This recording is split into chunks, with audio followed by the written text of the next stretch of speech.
Шымкентте 3-ші автоматты газ тарату станциясы іске қосылғаннан кейін шалғайдағы шағын аудандарға шетінен газ беріле бастады. Бұл туралы қалалық энергетика және инфрақұрылымды дамыту басқармасының басшысы Боранбай Болатбеков баспасөз отырысында мәлімдеді.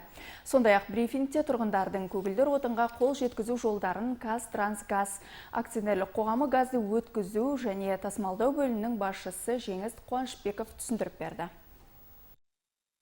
Бір жеті бұрын іске қосылған нөмір 3-ші автоматтандырылған газ тарату станциясынан бүгінде көгілдір отын құбырлары толықтай тартылып біткен елді мекендерге шетінен газ беріле бастады. Олардың қатарында Асар-2, Бадам тұрғын алабының 195-ші орамы, Достық, Азат, Тассай елді мекенінің жаңа құрылыс аймағы, Алтынтөбе, Тұран шағын аудандары бар.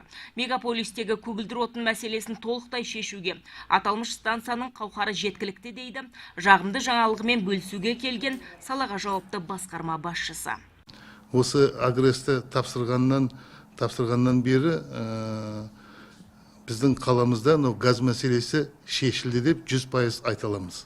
Осы агресті біз жаңа жылдың алдында құрылысын тапсырып, осы сәуірдің 16-сына дейін пусконаладочный жұмыстарын, қысымдық жұмыстарын өткізіп, оған дейін халық техникалық шарт ала берсін деп, біз осы қаңтардың 31-нен бастап нені техникалық шартты бере бастадық. Содан осы бергеннен қаңтардың 31-нен бастап шамасы осы 5000-ға жуық халық техника шарт алып, қазіргі таңда мүмкіншілік табылды қосуға.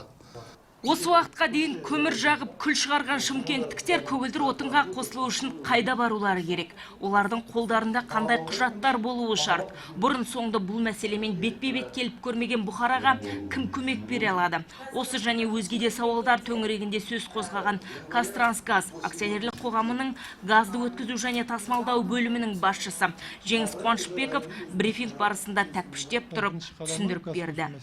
Бірінші Қазтрансгаз мекемесіне келіп, техникалық шарт алуға өтініш білдіру керек.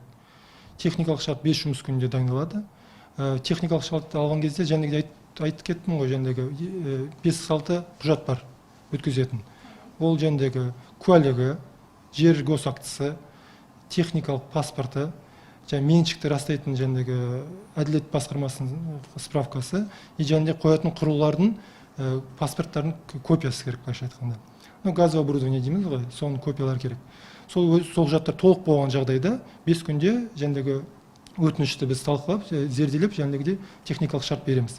Техникалық шарт, қайта айтайын, тегін беріледі. Одан кейін бізде қалада лицензиясы бар, 40-қа жуық мекеме бар.